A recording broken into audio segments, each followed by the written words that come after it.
नमस्कार, स्वागत है आप सभी का डीडी न्यूज़ पर। आप देख रहे हैं मिड डे प्राइम। मैं हूं रमा त्यागी। अगले 1 घंटे में हम बात करेंगे देश भर की बड़ी खबरों की, बताएंगे दुनिया भर में कौन कौन सी खबरों पर है सबकी नज़र, क्या चल रहा है खेल और अर्थ जगत में, और कुछ झलके फिल्म, कला और संस्कृति के क्षेत्र से भी। लेकिन सबसे पहले बड़ी खबरें।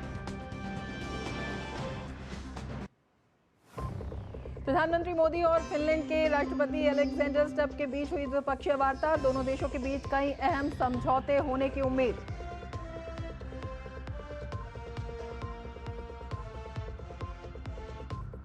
बिहार को मिलेगा नया मुख्यमंत्री। नीतीश कुमार ने खुद ही किया ऐलान, बोले मैं राज्यसभा जाना चाहता हूं।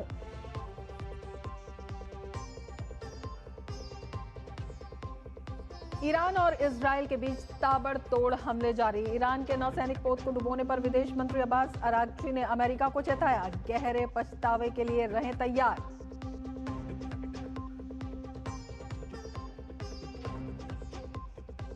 नेपाल में संसदीय चुनाव के लिए मतदान जारी। जेनजी आंदोलन के बाद पहली बार चुनाव में दिग्गज नेताओं की किस्मत दांव पर।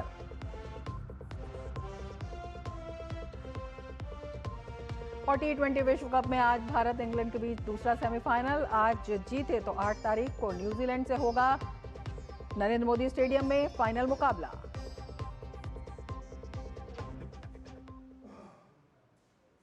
और अब समाचार विस्तार से। प्रधानमंत्री नरेंद्र मोदी और फिनलैंड के राष्ट्रपति अलेक्जेंडर स्टब की नई दिल्ली में मुलाकात हुई। पीएम ने अतिथि राष्ट्रपति का हैदराबाद हाउस पहुंचने पर गर्मजोशी से स्वागत किया।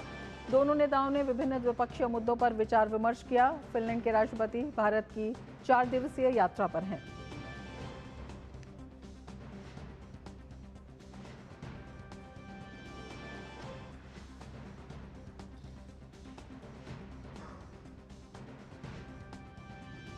फिनलैंड के राष्ट्रपति अलेक्जेंडर स्टब ने नई दिल्ली स्थित राजघाट पर राष्ट्रपिता महात्मा गांधी को पुष्पांजलि अर्पित की। फिनलैंड के राष्ट्रपति भारत की 4 दिवसीय यात्रा पर हैं।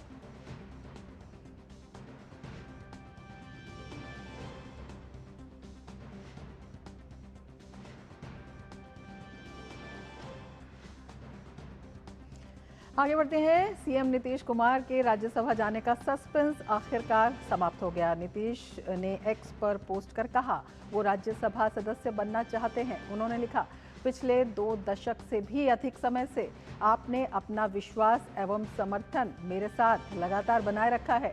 उसी के बल पर हमने बिहार की ओर आप सब लोगों की पूरी निष्ठा से सेवा की है। आपके विश्वास और समर्थन की ही ताकत थी कि बिहार आज विकास और सम्मान का नया आयाम प्रस्तुत कर रहा है। इसके लिए पूर्व में भी मैंने आपके प्रति कई बार आभार व्यक्त किया। संसदीय जीवन शुरू करने के समय से ही मेरे मन में एक इच्छा थी कि मैं बिहार विधानमंडल के दोनों सदनों के साथ संसद के भी दोनों सदनों का सदस्य बनूं। इसी क्रम में इस बार हो रहे चुनाव में राज्यसभा का सदस्य बनना चाह रहा हूं। मैं आपको पूरी ईमानदारी से विश्वास दिलाना चाहता हूं कि आपके साथ मेरा ये संबंध भविष्य में भी बना रहेगा और आपके साथ मिलकर एक विकसित बिहार बनाने का संकल्प पूर्ववत कायम रहेगा। जो नई सरकार बनेगी उसे मेरा पूरा सहयोग एवं मार्गदर्शन रहेगा। और राज्यसभा चुनाव के लिए नामांकन का आज आखिरी दिन है। बीजेपी अध्यक्ष नितिन नवीन ने पर्चा दाखिल करने से पहले पटना के हनुमान मंदिर पहुंचकर बजरंग बली की पूजा अर्चना की। इस मौके पर उन्होंने कहा कि आज काली मंदिर और महावीर मंदिर में दर्शन किए और भगवान का आशीर्वाद लिया। बिहार मेरी जमीन है, इस जमीन को सींचते रहना है। भारतीय जनता पार्टी के निर्णय के साथ हम लोग वर्किंग में रहते हैं और आज काली मंदिर, महावीर मंदिर का दर्शन किया। माता का, भोले बाबा का, हनुमान जी का आशीर्वाद ले रहे हैं। भगवान इतनी शक्ति दे कि जिस भाव से अब तक मेरा सफ़र रहा है उसी भाव से जीवन में आगे भी शक्ति मिले कि हम सब तरह से राष्ट्रीय अध्यक्ष। बिहार मेरे जीवन के में अलग स्थान रखता है, मेरा क्षेत्र मेरे लिए अलग स्थान रखता है।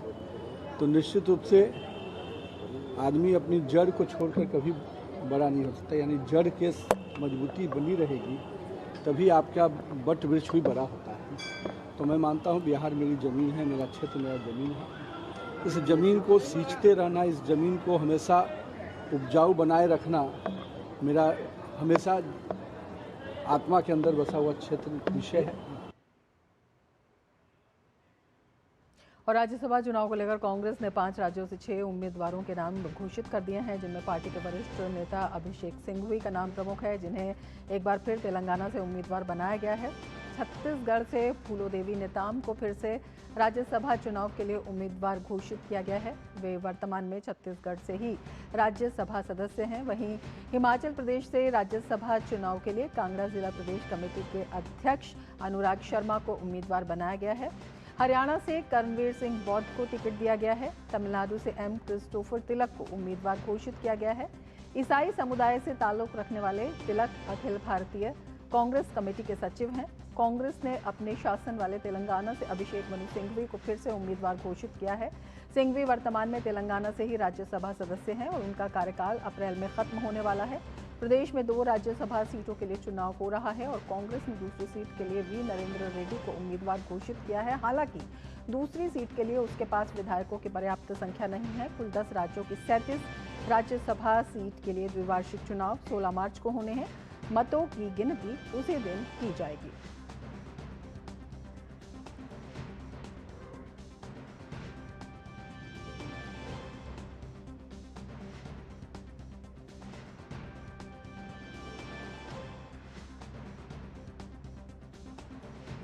और हमारे 2 संवाददाता हमारे साथ इस वक्त जुड़े हुए हैं राज्यसभा चुनावों पे ही। शैलेंद्र मिश्र हमारे साथ दिल्ली से जुड़े हुए हैं और पटना से मधुरेश नारायण हमारे साथ जुड़े हुए हैं।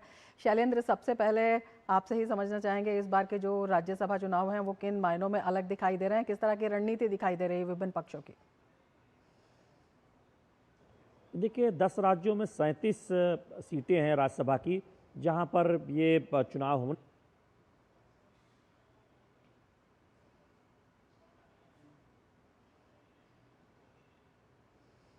और सीधे आपको हैदराबाद हाउस ले चलते हैं इस वक्त। तो ये दृश्य आप देख रहे हैं हैदराबाद हाउस से।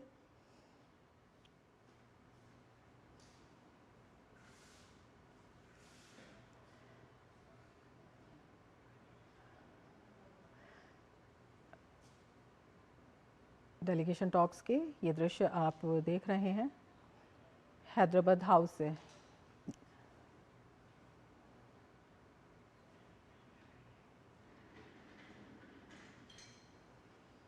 इससे पहले भारत और फिनलैंड के बीच द्विपक्षीय वार्ता हुई है और तमाम अहम मुद्दों को लेकर ये वार्ता जो है काफ़ी अहम है और ये जो है डेलीगेशन लेवल टॉक्स के आप दृश्य देख रहे हैं।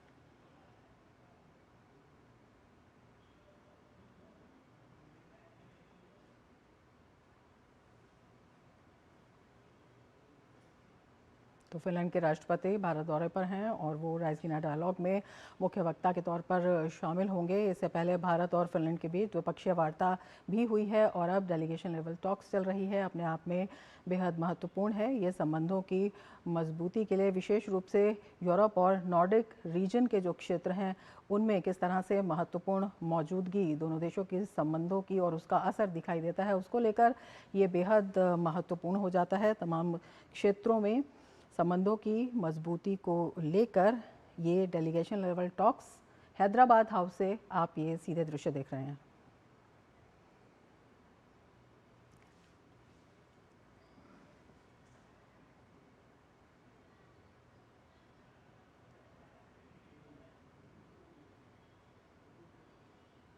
इससे पहले भारत और फिनलैंड के बीच द्विपक्षीय वार्ता भी हो चुकी है और उसके बाद ये डेलीगेशन लेवल टॉक्स के दृश्य हैं जो तमाम मुद्दों को देखते हुए काफ़ी अहम हैं।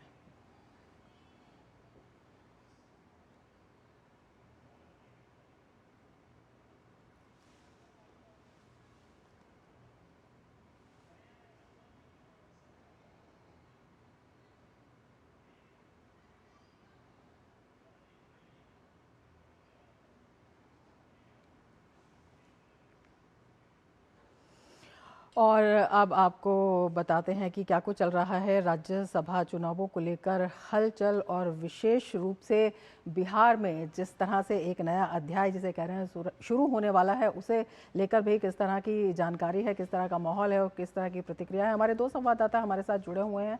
हमारे साथ शैलेंद्र जुड़े हुए हैं दिल्ली से, और पटना से हमारे साथ जुड़े हुए हैं मधुरेश नारायण। शैलेंद्र, आपसे पूछ रहे थे किस तरह से जो रणनीति है, किस तरह का माहौल है और किन मायने में इस बार के जो चुनाव हैं वो दिलचस्प हो गए हैं। देखिए, हम जानते हैं कि 37 सीटें हैं राज्यसभा की जिस पर चुनाव होना है, और हमने देखा है कि राज्यवार सभी जो प्रमुख दल हैं उसने अपने उम्मीदवारों के नाम का ऐलान भी कर दिया है। आज नामांकन का अंतिम दिन है, तो हम देख रहे हैं कि वो तस्वीरें भी आनी अब शुरू हो रही हैं। निश्चित तौर पर बिहार पर इसलिए निगाह है क्योंकि नीतीश कुमार के केंद्र में आने की जो कल से खबरें और अटकलें थी वो सुबह स्पष्ट हो गई जब उन्होंने खुद सोशल मीडिया पर जानकारी दी। गृह मंत्री अमित शाह पटना पहुंच चुके हैं। वो बीजेपी के राष्ट्रीय अध्यक्ष नितिन नवीन के नामांकन में भी मौजूद रहेंगे। हम जानते हैं कि बीजेपी ने पहले ही नितिन नवीन के नाम का ऐलान किया है कि वो राज्यसभा के लिए नामांकन करेंगे। इसके साथ ही साथ शिवेश राम और एनडीए की तरफ से उपेंद्र कुशवाहा भी नामांकन करेंगे। जेडीयू की तरफ से जरूर 2 दिन पहले उहापोह की स्थिति थी, और कल ये स्पष्ट होने लगा था कि रामनाथ ठाकुर और नीतीश कुमार जो इस वक्त मौजूदा मुख्यमंत्री हैं वो राज्यसभा के लिए नामांकन करेंगे। इसकी आधिकारिक घोषणा नीतीश कुमार ने खुद आज अपने नामांकन की ये कहकर की कि वो राज्यसभा जाना चाहते हैं और नई सरकार का सहयोग करेंगे, मार्गदर्शन करेंगे। तो उसके बाद से कवायद लगातार अटकलेबाजी है कि कौन नया मुख्यमंत्री होगा। पटना में जेडीयू के दफ्तर की तस्वीरें भी आ रही हैं। ज़्यादा हमारे सहयोगी मधुरेश बता पाएंगे कि वहाँ क्या हलचल हो रही है, किस तरह की तस्वीरें आ रही हैं। लेकिन निश्चित तौर पर पटना इस वक्त हम देख रहे हैं कि राजनीतिक गतिविधियों का केंद्र बना हुआ। बिल्कुल, पटना राजनीतिक गतिविधियों का केंद्र बना हुआ है, और पटना से मधुरेश नारायण भी हमारे साथ जुड़े हुए हैं।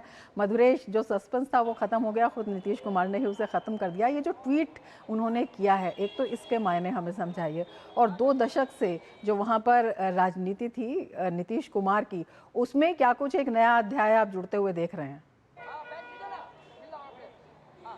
देखिए, सबसे बड़ी बात यह है कि साल 2005 के बाद से 2026 तक 25 का विधानसभा चुनाव भी बेहद महत्वपूर्ण था।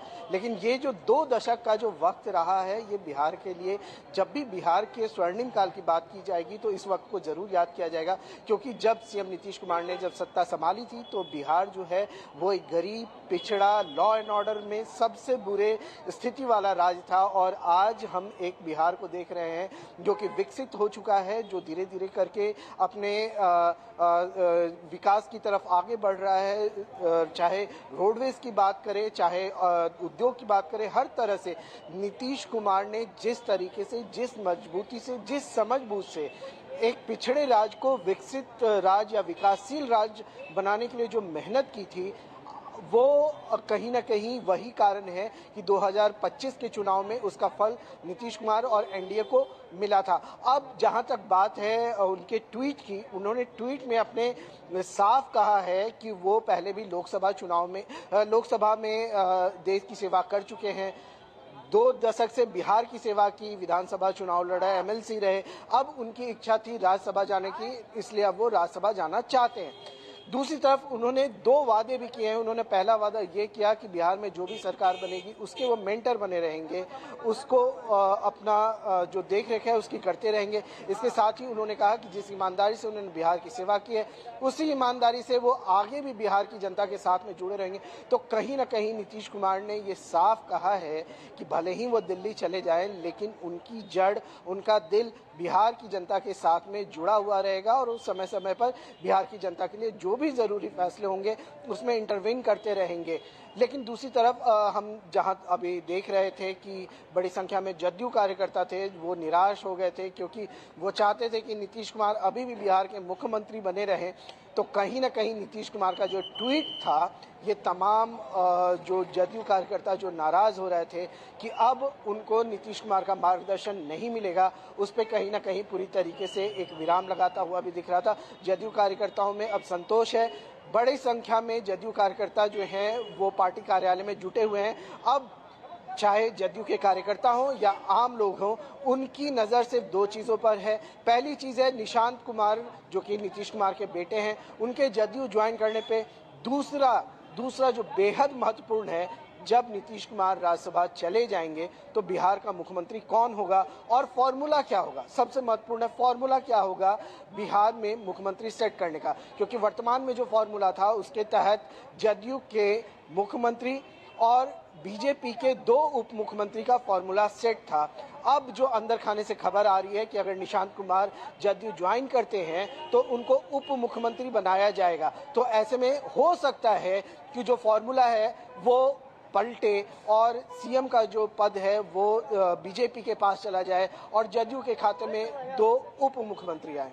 जी बिल्कुल, मुख्यमंत्री के नामों पर भी बात करेंगे, लेकिन शैलेंद्र से पहले राज्यसभा के बारे में बात कर लेते हैं।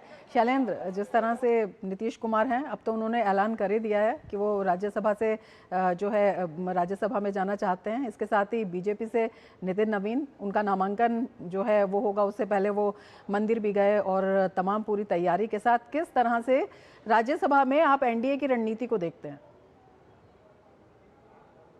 देखिए, 5 राज्यसभा सीटें बीजेपी के खाते में, एनडीए के खाते में बिहार से आएंगी, जिसमें नितिन नवीन पहले ही नाम ऐलान हो चुका है। आज सुबह उन्होंने मंदिर में पूजा की। शिवेश राम है, उपेंद्र कुशवाहा है और जेडीयू से खुद नीतीश कुमार ने इच्छा जाहिर की है और कहा जा रहा है कि रामनाथ ठाकुर जो जिनका कार्यकाल खत्म हो रहा था वो फिर से रिपीट किए जाएंगे। तो ये 5 नाम, ये जो बात कही जा रही है। महाराष्ट्र से हम जानते हैं कि रामदास अठावले जो केंद्र में मंत्री हैं, एनडीए के प्रमुख घटक दल हैं, उनके नाम का ऐलान किया गया है। विनोद तावड़े जो राष्ट्रीय महासचिव हैं, बिहार में हमने देखा कि उन्होंने प्रभारी की भूमिका निभाई और उनके नाम का ऐलान किया गया और 3 और नाम इनका ऐलान किया गया। पश्चिम बंगाल से आप देखिए राहुल सिन्हा है, अगर आप हरियाणा से देखें तो संजय भाटिया है।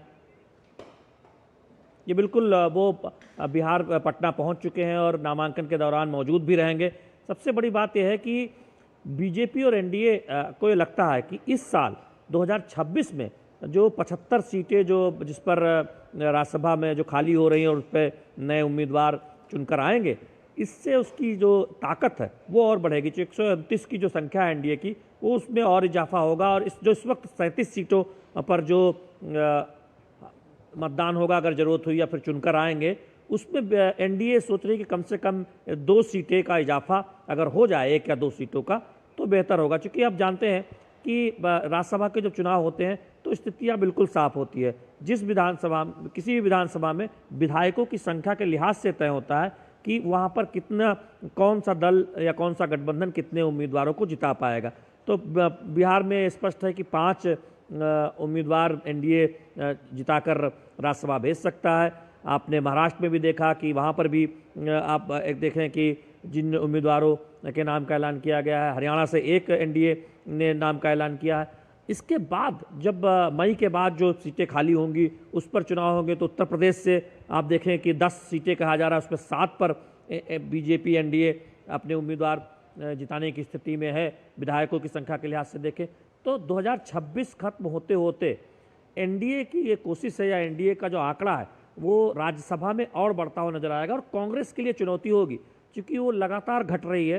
राज्यसभा में भी अगर उसकी सीटें अब आगे आने वाले दिनों में और कमी होती है, क्योंकि महाराष्ट्र में हमने देखा कि शरद पवार का नाम जब सामने आया, कांग्रेस चाह रही थी कि उसका एक उम्मीदवार जरूर महाराष्ट्र से आए, लेकिन इस तरह से अगर कुछ सीटें घटती है तो कांग्रेस के लिए चुनौती होगी। चूँकि हम देख रहे हैं कि कांग्रेस की राज्य दर राज्य जो उपस्थिति है वो तो पहले से ही कम हो गई है, लेकिन उसका असर राज्यसभा में भी खूब देखने को मिल रहा है। जब भी द्विवार्षिक चुनाव होते हैं तो कांग्रेस भी 2026 के खत्म होते होते उसकी जो मौजूदा संख्या उसमें भी कमी देखने को मिल सकती है। तो एनडीए के लिए एक तरह से कहें कि एक और बेहतर स्थिति हम आने वाले दिनों में इस 37 सीटों के बाद देखने को मिल सकती है और 2026 आते खत्म होते होते तो और मजबूत एनडीए उभरेगा राज्यसभा में। बिल्कुल, और सभी की निगाहें जिस तरह से बता रहे हैं कि पटना पर इस वक्त लगी हुई हैं। मधुरेश, केंद्रीय गृह मंत्री अमित शाह भी वहां पर मौजूद हैं, उनकी उपस्थिति के मायने? हाँ, देखिए केंद्रीय गृह मंत्री अमित शाह लगभग 12:30 बजे के आसपास पटना पहुंच चुके थे और एयरपोर्ट पे उनका भव्य स्वागत किया गया। जो बीजेपी के कार्यकर्ता हैं उन्होंने उनकी गाड़ी पे फूलों की बारिश की।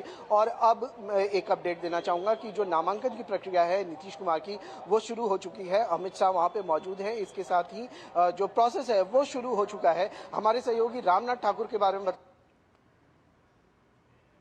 और सीधे आपको हैदराबाद हाउस ले चलते हैं। President of the Republic of Finland, Shri Narendra Modi, Prime Minister of the Republic of Bharat, Honorable Ministers, distinguished guests, ladies and gentlemen, good afternoon.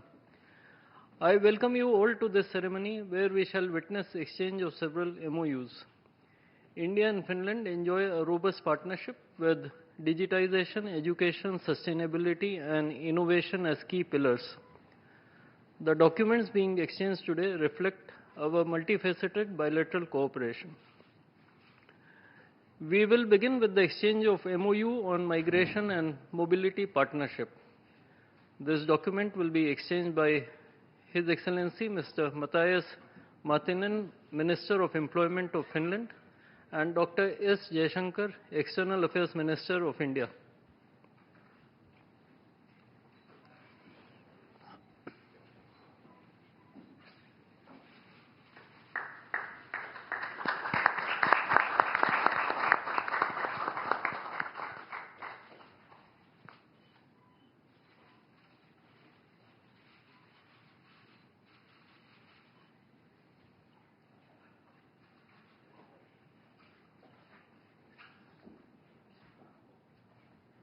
The next document is the renewed MOU on environmental cooperation. This document will be exchanged by Her Excellency Ms. Sari Multala, Minister of Environment and Climate of Finland, and Shri Kirti Vardhan Singh, Minister of State for External Affairs and Environment, Forests and Climate Change.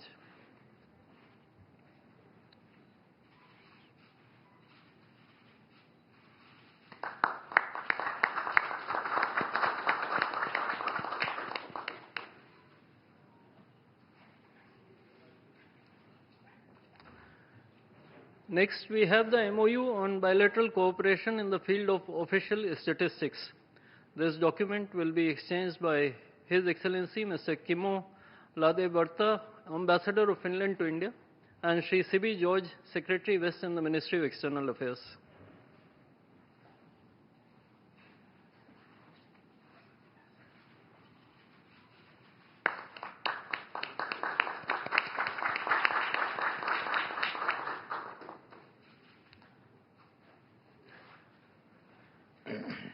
Ladies and gentlemen, this concludes the exchange ceremony. I would like to inform that Prime Minister Modi will be addressing the media in Hindi. Members of the audience may use the audio device provided to listen to the translation in English language. I now request the spokesperson of the Ministry of External Affairs to conduct the rest of the proceedings.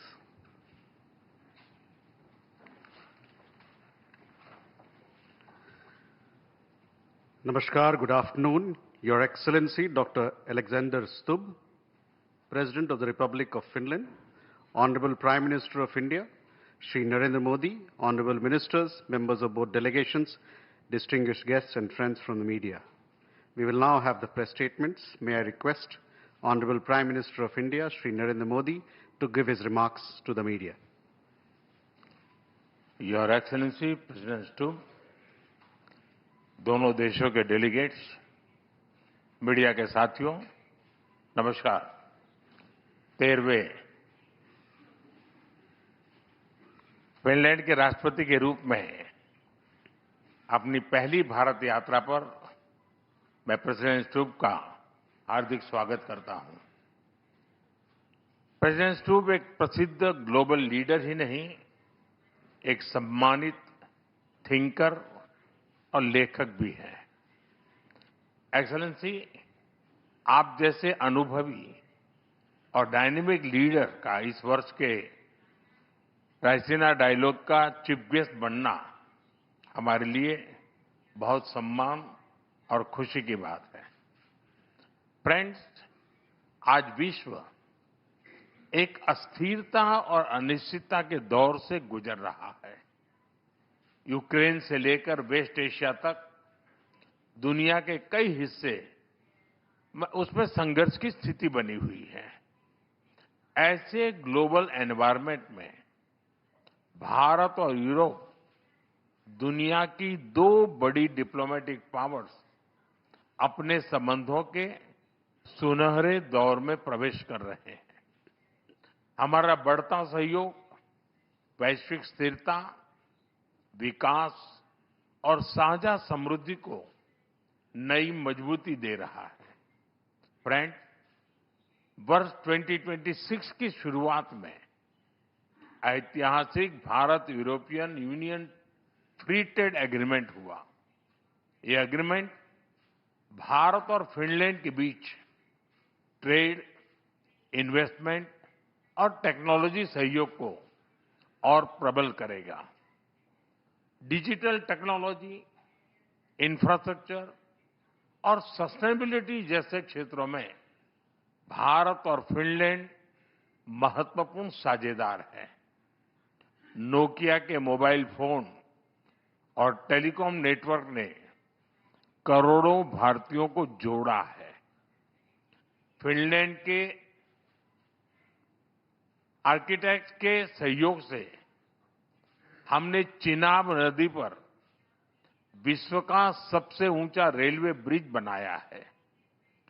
Finland की साझेदारी से हमने नुमालीगढ़ में दुनिया की सबसे बड़ी bamboo to bioethanol refinery भी बनाई है।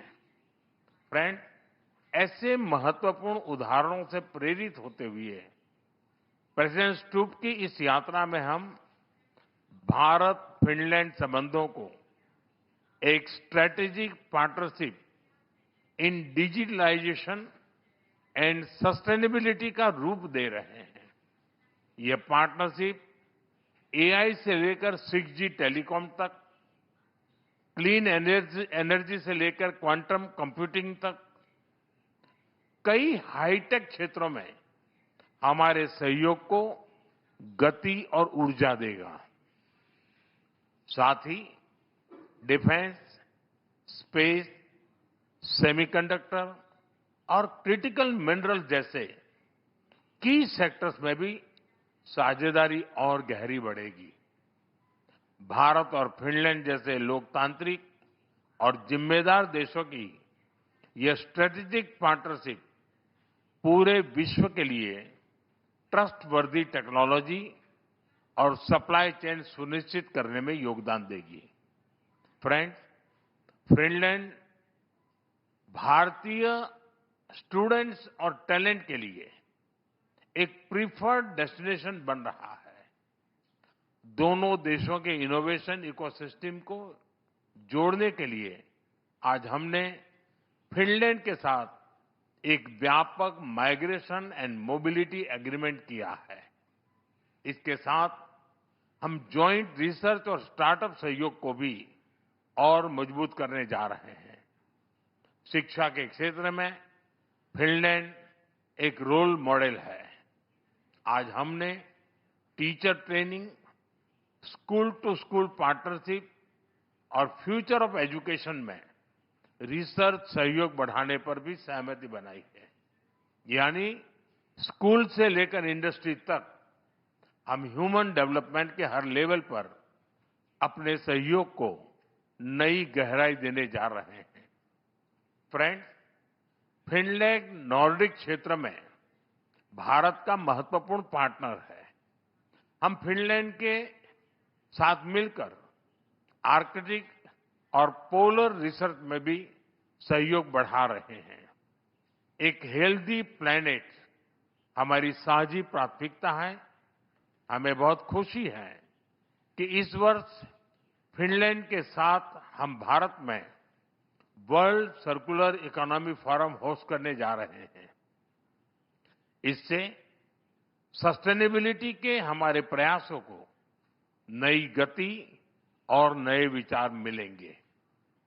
फ्रेंड्स, भारत और फिनलैंड दोनों रूल ऑफ लॉ, डायलॉग और डिप्लोमेसी में विश्वास रखते हैं।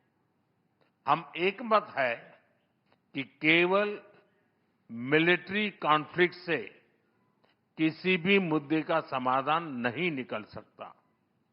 यूक्रेन हो या पश्चिमी एशिया, हम संघर्ष की शीघ्र समाप्ति और शांति के हर प्रयास का समर्थन करते रहेंगे। हम इस बात पर भी सहमत हैं कि बढ़ते हुए ग्लोबल चैलेंजेस के समाधान के लिए ग्लोबल इंस्टीट्यूशंस का रिफॉर्म आवश्यक ही नहीं, अर्जेंट भी है और आतंकवाद के हर रूप को जड़ से समाप्त करना हमारी साझी प्रतिबद्धता है। योर एक्सेलेंसी, आपने आयरनमैन ट्रायथलॉन कंप्लीट की है।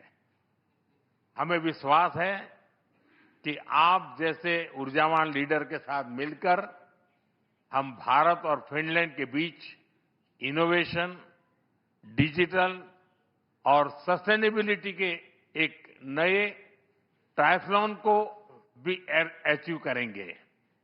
आइए भारत फिनलैंड के इस फ्यूचरिस्टिक पार्टनरशिप में एक नए सुनहरे अध्याय की शुरुआत करें। बहुत बहुत धन्यवाद।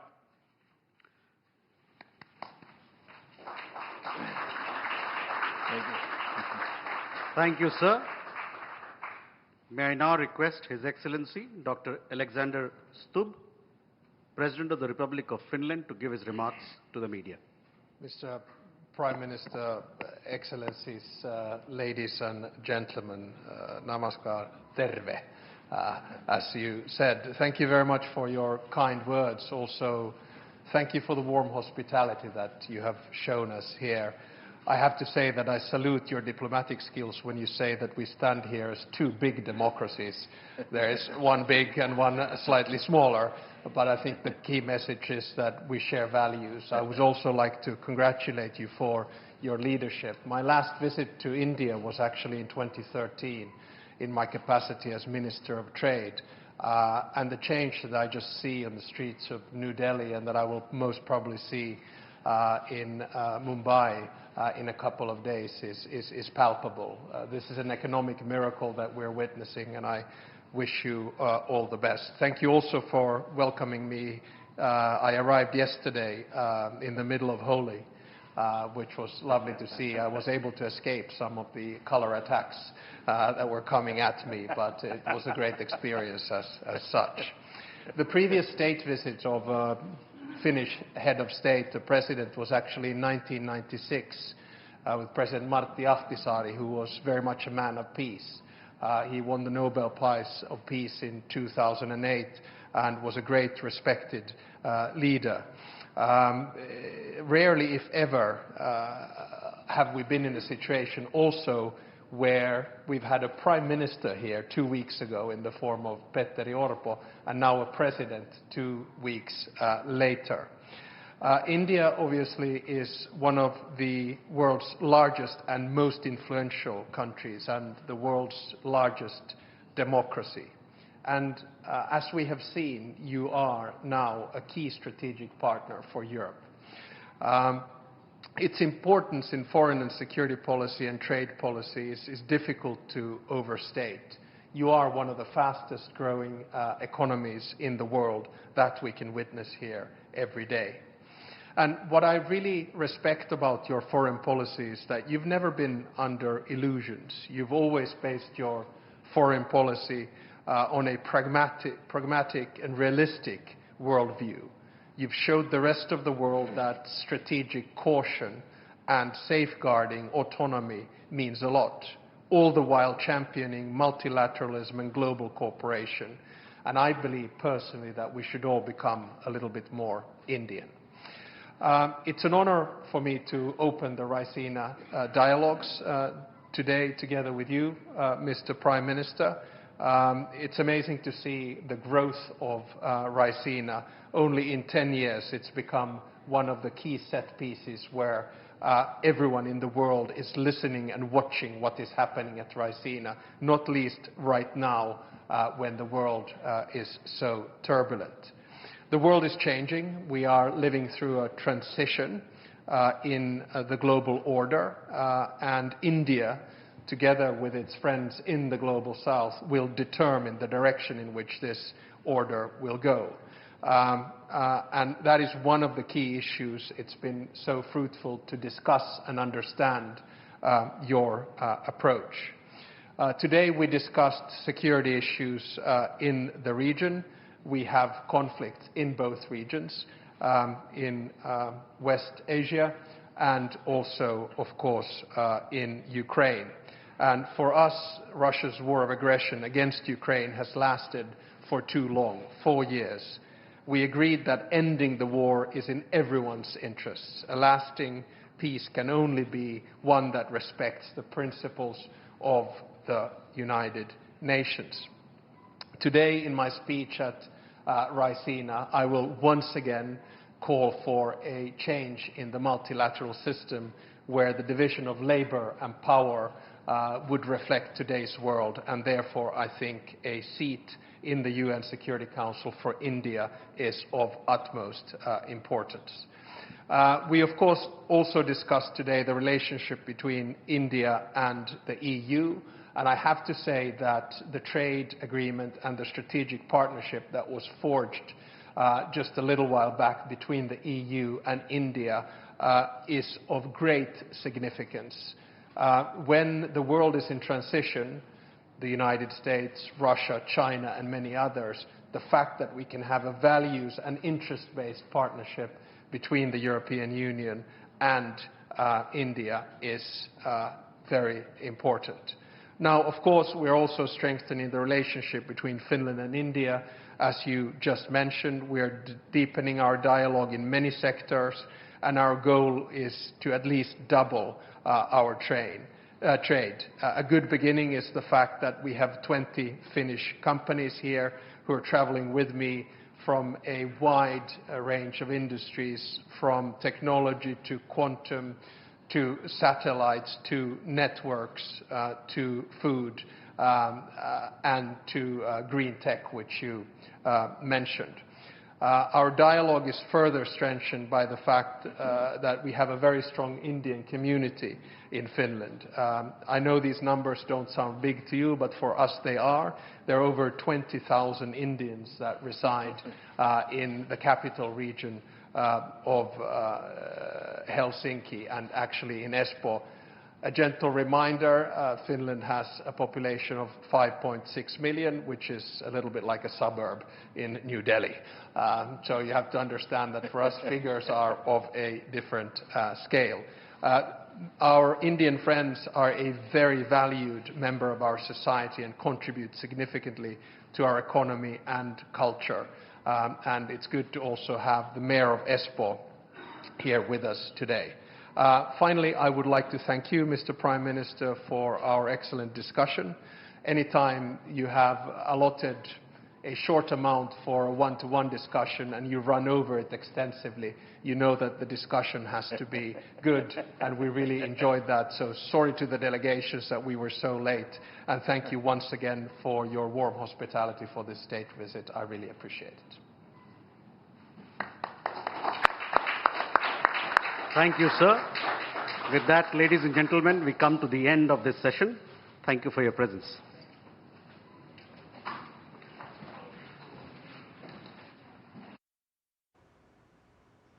हैदराबाद हाउस से सीधा प्रसारण देख रहे थे भारत और फिनलैंड की संयुक्त प्रेस वार्ता का, जिसमें प्रधानमंत्री मोदी ने एक बार फिर से स्पष्ट किया है कि भारत और यूरोपीय देशों के बीच संबंधों का ये जो सुनहरा दौर है, इसमें राष्ट्रपति ट्रंप की ये जो यात्रा है ये अपने आप में काफ़ी महत्वपूर्ण है। विशेषकर जो सहयोग के तमाम क्षेत्र हैं, चाहे तकनीक हो या अन्य क्षेत्र हो, प्रधानमंत्री मोदी ने क्या कुछ कहा वो बड़ी बातें हम आपको बता देते हैं। इस दौरान प्रधानमंत्री नरेंद्र मोदी ने कहा, विश्व अनिश्चितता और अस्थिरता के दौर से गुजर रहा है। तो जिस तरह से विश्व इस वक्त अनिश्चितता के दौर से गुजर रहा है, ऐसे में जो भारत और फिनलैंड है उनके संबंधों के सुनहरे दौर में हम लोग प्रवेश कर रहे हैं और अपने आप में बेहद महत्वपूर्ण ये यात्रा है राष्ट्रपति ट्रंप की। उन्होंने ये भी कहा कि डिजिटल टेक्नोलॉजी और सस्टेनेबिलिटी में दोनों देश साथ हैं, ये अपने आप में काफ़ी महत्वपूर्ण है। इसके साथ ही प्रधानमंत्री ने ये भी कहा कि फिनलैंड के सहयोग से हमने चेनाब में विश्व का सबसे ऊंचा ब्रिज बनाया है और उन्होंने फिनलैंड को तकनीक का जो है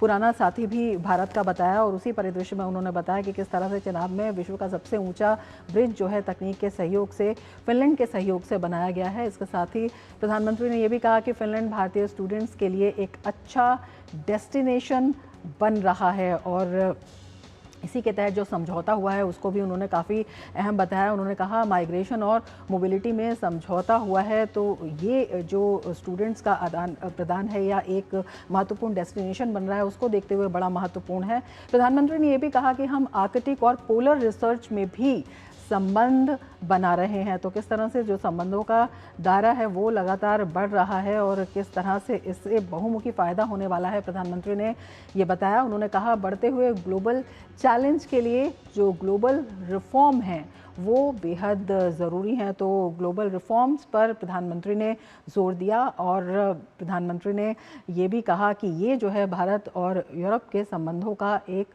सुनहरा दौर है और बदलते वर्ल्ड ऑर्डर में ये अपने आप में बेहद महत्वपूर्ण हो जाता है। आगे बढ़ेंगे मिड डे प्राइम में, लेकिन उससे पहले लेते हैं एक ब्रेक। आप बने रहिए डीडी न्यूज़ के साथ। गांव में आया नया हीरो, खरपतवार का डर हुआ जीरो। अब खेती का काम होगा खास जब ये सुपरस्टार होगा हर किसान के पास। गांव का superstar steel MH210 power weeder. Steel उपकरण लाए परिवर्तन। प्रधानमंत्री श्री नरेंद्र मोदी के नेतृत्व में दिल्ली की रेखा गुप्ता सरकार ने राजधानी में नए आयुष्मान आरोग्य मंदिर लॉन्च किए। अच्छी सेहत के लिए दिल्ली वालों को मिली एक और बड़ी सौगात। इलाज की सुविधा मिलेगी घरों के ही पास। लगभग हर विधानसभा में हम 12 से 15 आरोग्य मंदिर खोलें ताकि छोटे मोटे ट्रीटमेंट के लिए आपको दूर ना दौड़ना पड़े। दिल्ली में अब आरोग्य मंदिरों की संख्या हुई 319। आरोग्य मंदिरों में करीब 80 टेस्ट होते हैं फ्री में मिलती हैं जरूरी दवाएं, मैटरनिटी केयर और वैक्सीनेशन की भी सुविधा। 1100 आयुष्मान आरोग्य मंदिर खोलने का है दिल्ली सरकार का इरादा। पूरा होगा दिल्ली को सेहतमंद बनाने का वादा।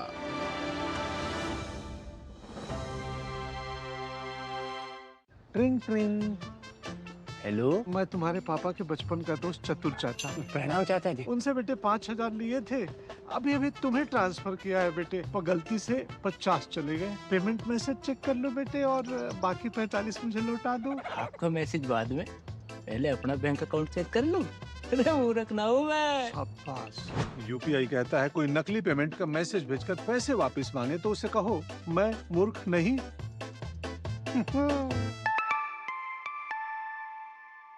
जाइए आप भी किसी का टेस्ट लीजिए।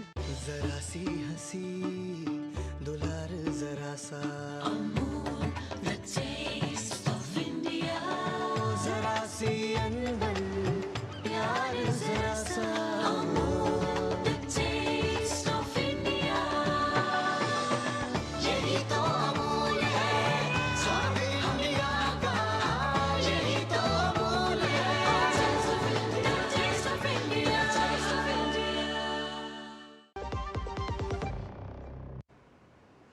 ब्रेक के बाद फिर से आपका स्वागत है और अब खबर नेपाल से। नेपाल में 275 सीटों के लिए आम चुनाव हो रहे हैं। शाम 5 बजे तक मतदान होगा। 165 सीटें सीधे चुनाव और 110 सीटें समानुपातिक प्रणाली से भरी जाएंगी। निर्वाचन आयोग ने मतदाताओं से बिना किसी डर के मतदान करने की अपील की है। नेपाल में 3406 उम्मीदवार चुनावी मैदान में हैं। कुल 65 पॉलिटिकल पार्टीज चुनाव लड़ रही हैं। नेपाल के निर्वाचन आयोग के अनुसार इस चुनाव में 1,89,00,000 से अधिक पंजीकृत मतदाता मतदान करने के पात्र हैं। इनमें लगभग 96,60,000 पुरुष हैं और 92,40,000 महिलाएं हैं।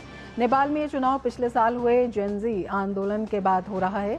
सितंबर 2025 में हुए जेनजी आंदोलन के दौरान नेपाल में व्यापक हिंसा हुई थी। इस घटना के बाद देश की राजनीतिक दिशा को लेकर अनिश्चितता पैदा हो गई थी। जेनजी आंदोलन के बाद तत्कालीन प्रधानमंत्री केपी शर्मा ओली की सरकार गिर गई थी। इसके बाद अंतरिम प्रधानमंत्री के रूप में सुशीला कार्की ने नेतृत्व संभाला।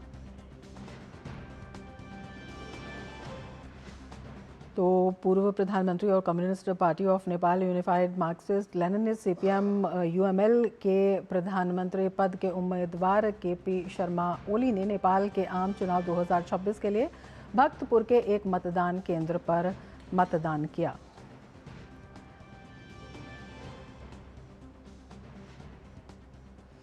और मिड डे प्राइम में फिलहाल वक्त है एक ब्रेक का। बने रहिए डीडी न्यूज़ के साथ।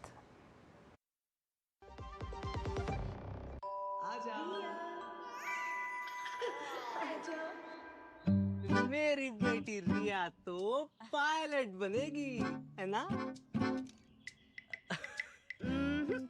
मेरी गुड़िया तो फैशन डिजाइनर ही बनेगी। हाँ? अरे रिया कुछ भी बने, उसके साथ हमेशा है LIC की अमृत बाल चिल्ड्रन पॉलिसी। बड़े सपनों का रखे ख्याल। ट्रिंग ट्रिंग। हेलो, मैं तुम्हारे पापा के बचपन का दोस्त चतुर चाचा। प्रणाम चाचा जी। उनसे बेटे 5,000 लिए थे, अभी अभी तुम्हें ट्रांसफर किया है बेटे, पर गलती से 50 चले गए। पेमेंट मैसेज चेक कर लो बेटे और बाकी 45 मुझे लौटा दो। आपका मैसेज बाद में, पहले अपना बैंक अकाउंट चेक कर लूं। अरे मूर्ख ना हूं मैं। शाबाश। UPI कहता है कोई नकली पेमेंट का मैसेज भेजकर पैसे वापस मांगे तो उसे कहो मैं मूर्ख नहीं।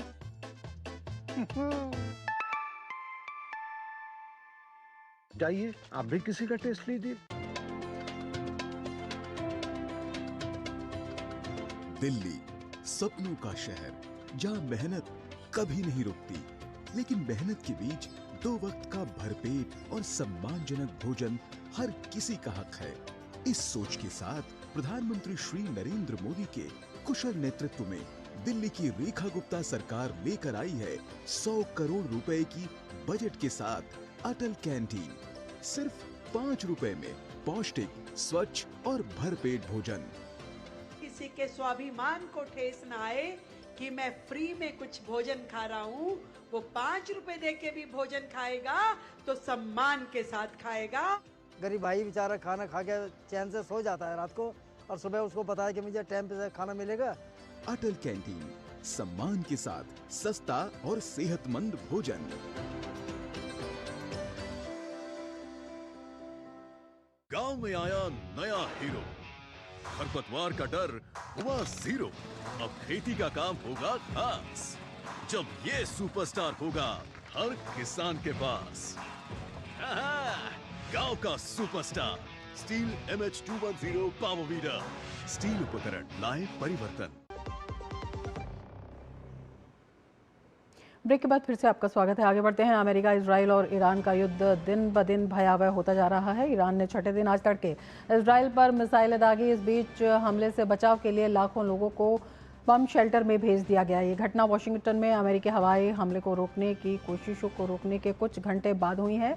दरअसल युद्ध में हवाई हमले रोकने और मिलिट्री कार्रवाई की मंजूरी के लिए अमेरिकी कांग्रेस में प्रस्ताव लाया गया था, लेकिन रिपब्लिकन सांसदों ने सेनेट में इसके खिलाफ वोट दिया। साथ ही युद्ध रोकने की मांग वाले प्रस्ताव को खारिज कर दिया।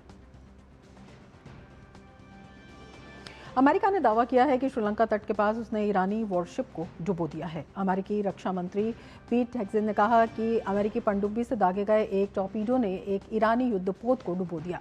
ईरानी युद्धपोत पर किया गया यह हमला द्वितीय विश्व युद्ध के बाद किसी दुश्मन पर इस प्रकार का पहला हमला था। इस जहाज पर लगभग 180 लोग सवार थे, जिनमें से 101 लापता बताए जा रहे हैं। श्रीलंका ने बताया कि जहाज से कॉल मिलने पर मदद भेजी गई थी और कई लोगों को सुरक्षित भी निकाल लिया गया।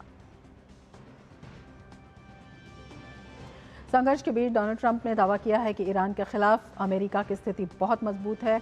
उन्होंने ये भी कहा, हमारे पास दुनिया की सबसे बड़ी मिलिट्री है। ट्रंप ने आगे कहा कि ईरान 47 सालों से हमारे लोगों को मार रहा है। ट्रंप ने दावा किया है कि ईरान के खिलाफ आगे भी मजबूती से बढ़ेंगे।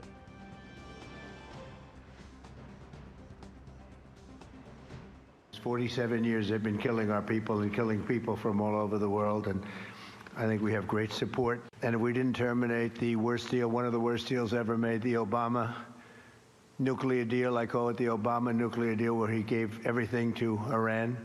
So we're in a very strong position now, and their leadership is just rapidly going. Everybody that seems to want to be a leader, they end up dead.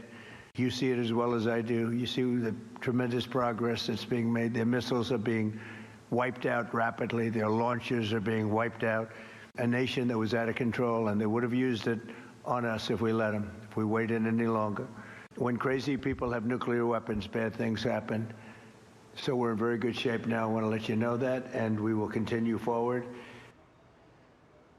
और अब बात कर लेते हैं खेल की। आईसीसी टी20 विश्व कप में भारतीय क्रिकेट टीम इतिहास रचने से सिर्फ 2 कदम दूर खड़ी है। आज दूसरे सेमीफाइनल में भारतीय टीम मुंबई के वानखेड़े स्टेडियम में इंग्लैंड के सामने होगी। इस विश्व कप में भारत और इंग्लैंड का प्रदर्शन लगभग एक जैसा रहा है और दोनों को ही विश्व कप के इस सफर में एक हार मिली है।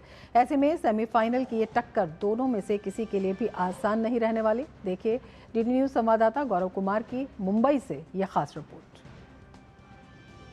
सेमीफाइनल की जंग जीतेंगे हम, भरोसे की उम्मीद और प्रदर्शन की कसौटी पर इंग्लिश टीम से आगे निकलने के लिए तैयार है टीम इंडिया। कोलकाता जीता, अब है मुंबई की बारी। अंग्रेजों को हार का दर्द देने की है तैयारी। यह तीसरी बार है जब भारत और इंग्लैंड टी20 विश्व कप के सेमीफाइनल में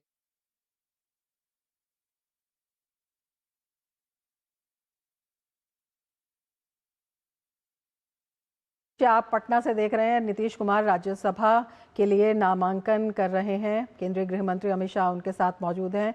ट्वीट करके उन्होंने इस बारे में जानकारी दी थी और ये कहा था कि मैं चाहता हूं, और नितिन नवीन भी वहां पर अपना नामांकन भर रहे हैं। बीजेपी अध्यक्ष नितिन नवीन अपना नामांकन भर रहे हैं राज्यसभा के लिए। केंद्रीय गृह मंत्री अमित शाह वहां पर मौजूद हैं। तो बिहार की राजनीति में एक नया अध्याय इसे कह सकते हैं। अपने आप में ये दृश्य बेहद महत्वपूर्ण है। पटना से ये सीधे दृश्य आप देख रहे हैं। केंद्रीय गृह मंत्री अमित शाह की मौजूदगी में नीतीश कुमार और बीजेपी अध्यक्ष नितिन नवीन नामांकन पत्र भरते हुए।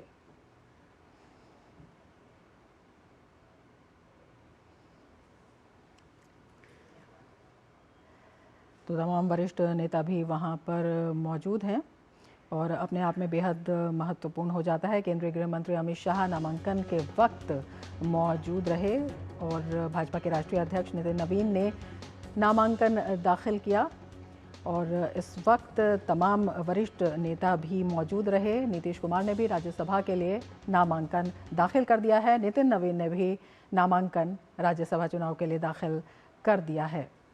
तो बिहार में बेहद महत्वपूर्ण घटनाक्रम, सियासी घटनाक्रम इसे कहा जा सकता है और सभी की नज़रें इस वक्त पटना पर लगी हुई हैं। केंद्रीय गृह मंत्री अमित शाह इस दौरान वहां पर मौजूद रहे और ये वो दृश्य हैं जब ये नामांकन दाखिल किया गया और तमाम वरिष्ठ नेता बीजेपी के भी वहां पर मौजूद हैं। केंद्रीय गृह मंत्री की मौजूदगी में नीतीश कुमार और नितिन नवीन ने राज्यसभा के लिए नामांकन दाखिल कर दिया है। हमारे संवाददाता मधुरेश नारायण इस वक्त हमारे साथ मौजूद हैं। मधुरेश, नामांकन दाखिल कर दिया गया है, नीतीश कुमार ने भी और नितिन नवीन ने भी। जी बिल्कुल, देखिए दोनों ने नामांकन दाखिल कर दिया है और नामांकन दाखिल करने के बाद दोनों विधानसभा से निकल चुके हैं। उनके साथ अमित शाह भी थे। तीनों लोग विधानसभा से निकल चुके हैं और नामांकन की जो प्रक्रिया थी वो लगभग आधे घंटे से 45 मिनट के आसपास चली और नामांकन पूरा हो चुका है और वो वहां से निकल चुके हैं।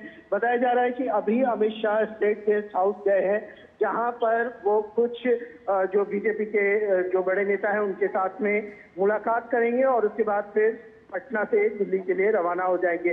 लेकिन बड़ी बात यह है कि जो नामांकन की प्रक्रिया है वो खत्म हो गई है। इस नामांकन के दौरान रामनाथ ठाकुर जो कि जदयू के सेकंड कैंडिडेट थे राज्यसभा चुनाव के लिए, वो भी वहां पे मौजूद थे। उन्होंने भी नामांकन किया।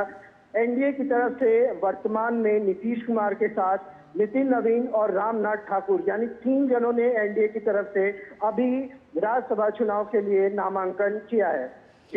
बिल्कुल, राज्यसभा में एनडीए की मजबूती को तो देखते हुए ये महत्वपूर्ण है ही। बिहार की सत्ता में वहाँ के गलियारों में किस तरह से जो एनडीए की मजबूती है उसके रूप में भी देखा जा रहा है, क्योंकि नीतीश कुमार ने जो ट्वीट किया था उन्होंने ये कहा था कि मैं राज्यसभा जाना तो चाह रहा हूँ दिल्ली, लेकिन बिहार में जो सत्ता का जो वहां पर समर्पण का दावा किया गया था वो लगातार मौजूद रहेगा। तो सबकी निगाहें इस ओर हैं कि अब जो मुख्यमंत्री हैं वो कौन होंगे, वहां पर किस तरह से नामों पर चर्चा कर रही है और अमित शाह जो मीटिंग करेंगे वो कितनी महत्वपूर्ण है, उसमें क्या कुछ होने वाला है, क्या इसकी जानकारी मिल रही है? देखिए, चर्चाओं का जो दौर है वो लगातार गर्म है और अब चूंकि नीतीश कुमार ने नॉमिनेशन कर दिया है तो कमोबेश ये साफ हो चुका है कि वो राज्यसभा जा रहे हैं। वैसे में बड़ा सवाल यही है कि बिहार का अगला मुख्यमंत्री कौन होगा और जो फॉर्मूला होगा, सबसे महत्वपूर्ण फॉर्मूला क्या होगा, क्योंकि वर्तमान में जो फॉर्मूला है वो फॉर्मूला ये है कि जदयू का मुख्यमंत्री और बीजेपी के 2 उप मुख्यमंत्री का फॉर्मूला था। अब ऐसे में सबसे महत्वपूर्ण ये है कि निशांत कुमार की एंट्री सक्रिय राजनीति में होने वाली है।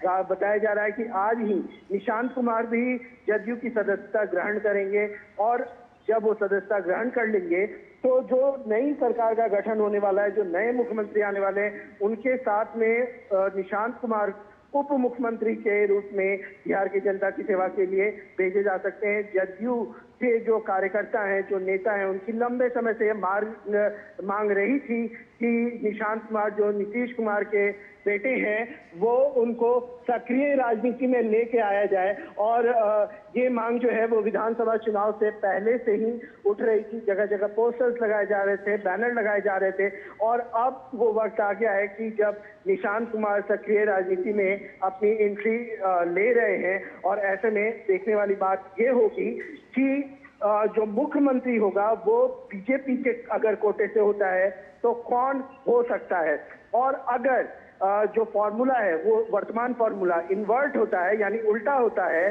तो अगर बीजेपी का एक मुख्यमंत्री होगा तो 2 उप मुख्यमंत्री जदयू के खाते से होंगे। तो एक मुख्यमंत्री तो तय है कि निशांत कुमार होंगे, लेकिन फिर दूसरा उप मुख्यमंत्री कौन होगा ये भी देखने वाली बात होगी। बिल्कुल, आप बता रहे हैं कि अभी इसमें ये देखना बाकी होगा, लेकिन कई तरह के फॉर्मूले और कई तरह के नामों पर चर्चा भी होती है। इससे पहले इस वक्त जो चर्चाओं का दौर है वो किस ओर है मधुरेश? देखिए, निश्चित रूप से जो दोनों डिप्टी सीएम हैं उनके नाम की चर्चा तो निश्चित रूप से हो ही रही है। इसके बाद जो बातें चल रही हैं वो कुछ ऐसे नामों की भी चल रही है जो केंद्रीय नेतृत्व में हैं, जो सेंटर में हैं, उन पर भी बीजेपी दांव खेल सकती है। लेकिन बीजेपी इतनी सरप्राइजिंग पार्टी है कि कुछ भी पुख्ते तौर पे कह पाना मुश्किल है। हमने अभी देखा था जब बीजेपी राष्ट्रीय अध्यक्ष का चुनाव कर रही थी तो किसी ने सोचा भी नहीं था कि एक युवा और ओजस्वी चेहरा जो नितिन नवीन का है उस पर बीजेपी भरोसा करेगी, लेकिन बीजेपी ने उस पर भरोसा किया और यही कारण है कि नितिन नवीन आज राष्ट्रीय अध्यक्ष बीजेपी के हैं। और फिर दूसरी तरफ अगर बात करें, हम दिल्ली की बात करें, दिल्ली में जब बीजेपी चुनाव जीत करके आई तो रेखा गुप्ता के नाम की चर्चा कहीं भी नहीं हो रही थी, लेकिन अचानक रेखा गुप्ता को बीजेपी ने जगह दी। ऐसे में बहुत पुख्ते तौर पर कहना तो संभव नहीं है कि बीजेपी किसको सीएम अब फेस अगर बनाती है, सीएम की जो कुर्सी है अगर बीजेपी के पास आती है तो किसको सीएम बना सकती है। लेकिन वर्तमान में जो चर्चा है वो सम्राट चौधरी के नाम की है, विजय कुमार सिन्हा के नाम की भी है, इसके अलावा नित्यानंद राय का भी नाम काफी चर्चा में चल रहा है। देखिए मधुरेश, काफी दिलचस्प होगा ये देखना। फिलहाल बहुत शुक्रिया तमाम जानकारी के लिए, और इसके साथ ही मिड डे प्राइम में फिलहाल इतना ही। दीजिए इजाजत, नमस्कार।